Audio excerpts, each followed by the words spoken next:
Hi, I'm Susan Javinsky with Morningstar. Do you really need to own international stocks in your investment portfolio? Joining me today to discuss why there are both tactical and strategic reasons investors should broaden their opportunity set is Dan Lefkowitz. Dan is a strategist with Morningstar's Indexes team. Dan, good to see you today. Great to be with you, Susan. So, in your research, you report that the U.S. share of the global stock market value has climbed to nearly 60%, which, when you think about it, is really out of proportion to its 25% share of the global economy. So, why such a big difference?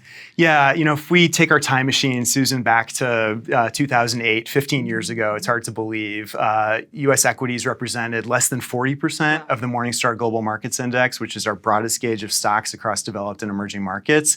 Of course, that was the global financial crisis, a crisis that originated in the U.S. And the notion that U.S. equities would dominate so thoroughly in the years to follow that crisis would have really been hard to fathom at that point.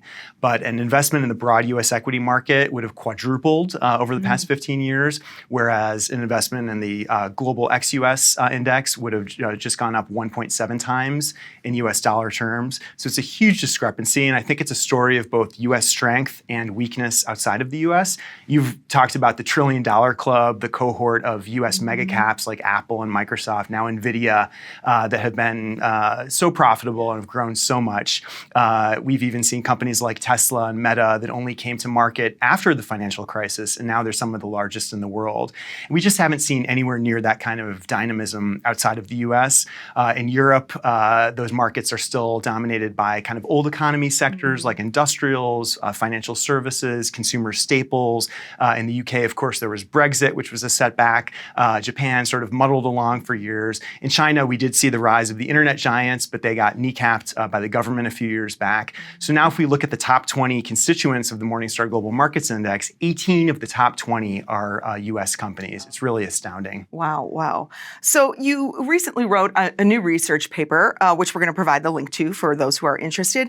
And you say, and I'm quoting you, so I'm going to make sure I get it right, the U.S. equity market looks high-priced, top-heavy, and low-yielding compared with global counterparts. So let's unpack that statement one by one. First, let's talk about U.S. stock market valuations relative to those of non-U.S. markets today. Yeah, so our Morningstar U.S. Market Index trades at about a 60% premium to our global ex-U.S. index. Now, there's long been a premium, and it's justifiable to some extent given the growth orientation of the U.S. market and the profitability of some of the top companies in the U.S. But the valuation gap has really widened dramatically in recent years. So if you go back 15 years, the valuation gap was more like 15%. So a lot of the performance differential that we've seen between U.S. equities and non-U.S. equities is down to that valuation gap widening, what they call multiple expansion. Got it. So now you also say that the U.S. stock market looks top-heavy. So first, explain that and talk about sort of the concentration that we have here in the U.S. stock market compared to the concentration, or perhaps lack thereof, in other international markets. Yeah, again, this is long been the case, and it's justifiable. The U.S., of course, is a single market. Our U.S. market index has about 1,500 stocks, whereas global ex-U.S. over 6,000 across 47 markets. But again, the trajectory, the magnitude of the differential is really dramatic. So the top 10 companies in the U.S. market are 27% of the overall market value. That's risen from 16% in 2008. And outside of the U.S., it's been much steadier. So this has been covered in Morningstar.com and elsewhere. U.S. investors who hold a market portfolio really have outsized exposure to a small number of stocks. There's a lot of stock-specific risk in U.S. equities right now. Interesting. And then lastly, you say that U.S. stocks are lower yielding in general than their international counterparts. Talk a little bit about that for us. Yeah, so the dividend yield on the U.S. market index is 1.6%. Dividend yield on global ex-U.S. is 3.2%, so it's exactly double. It's partly down to sector, so the kinds of sectors, the value sectors like financials and industrials that are more heavily represented outside of the U.S.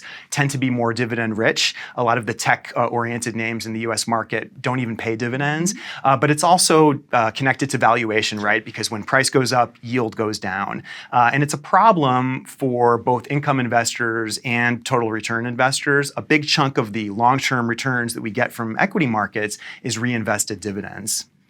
So now, what role, you mentioned a little bit earlier the U.S. dollar, what role has, in general, a strong U.S. dollar played in sort of that outperformance of U.S. stocks? Yeah, it's part of the story for sure. It's not the whole story. No matter what currency you look at, the U.S. has massively outperformed equities outside of the U.S. But King Dollar, as they call it, has really been on a long run of dominance.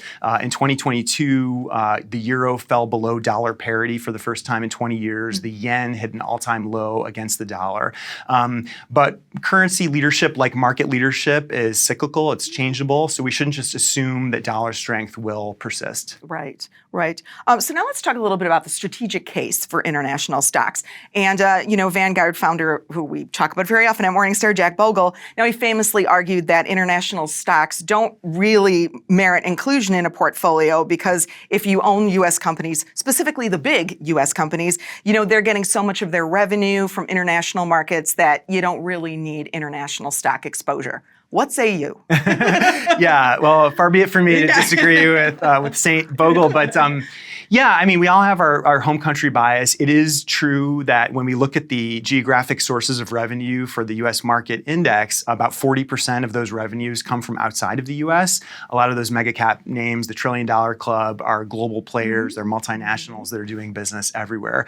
But you can sort of invert this, right? So our European equities index gets about a quarter of its revenue from the U.S. market. Our Japan index gets about 16% of its revenue from the U.S. market as well. And if you look at some of the companies, Nintendo and BP and Siemens, they're major players in the U.S., right? Novo Nordisk is one of the big beneficiaries of the weight loss drug trend that's sweeping America. It's a Danish pharmaceutical company. So you could argue that you don't have full exposure to the U.S. market from a revenue perspective unless you have a global portfolio. That's interesting. Now, Dan, we've seen the correlations between U.S. stocks and international stocks sort of converge a little bit over, say, the past decade or two when they didn't used to behave quite the same way as they are today.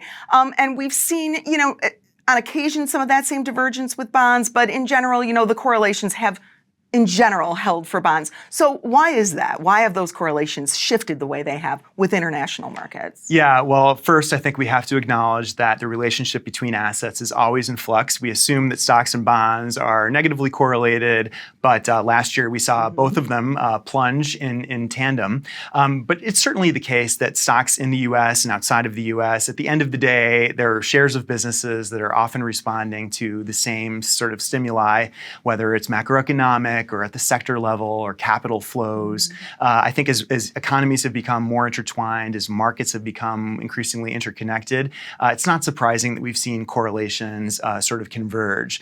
But just because stocks in the U.S. and outside of the U.S. are moving in the same direction doesn't mean that the magnitude of those movements is the same, right? So an investor would have gotten very different results depending on their geographic allocation within their equity portfolio in recent years. And it can work both ways, right? So 2000 to 2010 is referred to as the lost decade for U.S. equities. It wasn't a lost decade for equities outside of the U.S. Interesting. So then what would you say, Dan, at the end of the day, what is the strategic value of U.S. investors owning international stocks? Again, maybe the diversification isn't there, but what's the argument in favor of it? Yeah, I think to me it's really about casting the net as wide as possible, opening yourself up to the full spectrum of opportunities. There are unique companies based outside of the U.S. There are certain industries or growth trends that you really only get full access to through a global portfolio.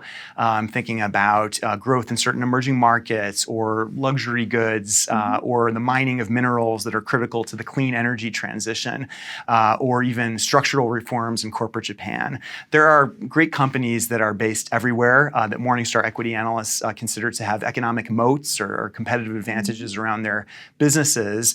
Many of them derive their revenue from outside of their home market, and many are trading at compelling valuations currently versus their U.S. counterparts. So Dan, thank you so much for your time today, for helping make the near-term case and give us the long-term rationale for investing in international markets. We appreciate your time. Thank you so much for having me, Susan. I'm Susan Javinsky with Morningstar. Thanks for tuning in.